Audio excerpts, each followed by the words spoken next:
Olá pessoal, tudo bem com vocês? A aula de hoje é sobre o cânion Itambezinho. Então galera, logo de cara aqui a gente já vai vendo um rio.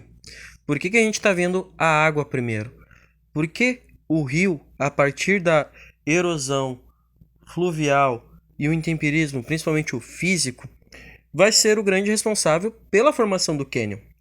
A gente tem que pensar o seguinte: antes desse cânion existir, a região sul do Brasil, existia ali um grande deserto.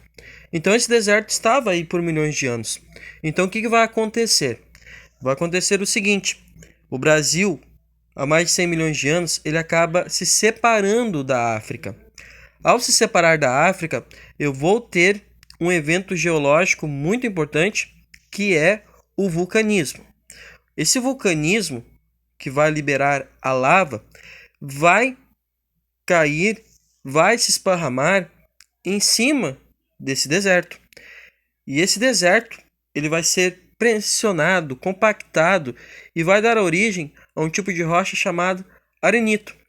E com o tempo, a água vai sendo absorvida lá na superfície e vai entrando nesse arenito, que dá origem então ao que a gente denomina ali de aquífero, o tal do aquífero Guarani. Então o que vai acontecer? A lava em si, ela vai resfriar, ela vai solidificar e vai virar o basalto. Quando a água do aquífero vira a superfície, ela começa então com o seu poder de erosão, de intemperismo. E o que vocês têm que pensar? Quanto mais alto estar o rio, mais ele estará fazendo o seu poder de erosão. Então, assim, por onde ele está passando, é como se vocês imaginassem um queijo com uma faca.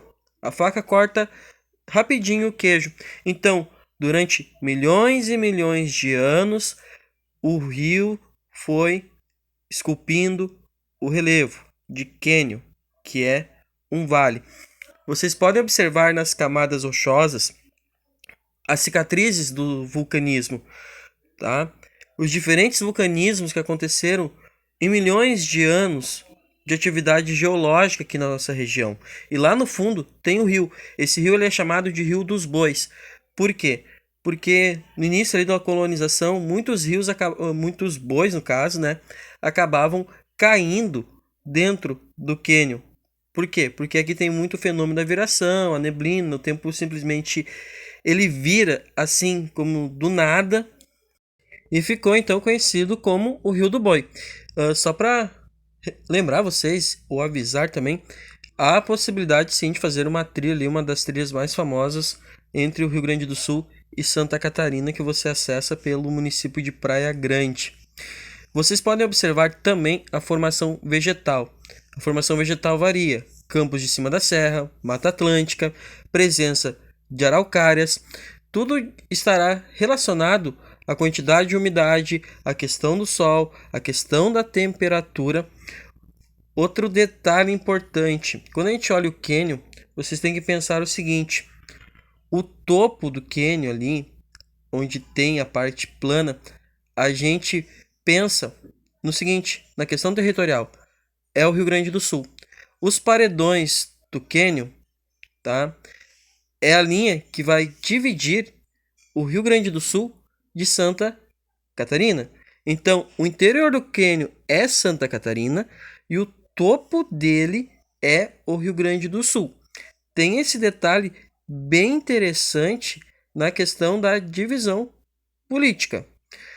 O cânion, ele é um dos que fazem parte da região do Planalto Meridional, aqui no Rio Grande do Sul, também pega ali Santa Catarina, que atrai muitos turistas. Então esse parque aqui, tu precisa hoje pagar uma entrada para acessá-lo. As trilhas elas são bem monitoradas e geologicamente falando, a gente tem um retrato da história do planeta Terra, de um local que anteriormente foi deserto, que lá embaixo agora tem uma rocha chamada arenito.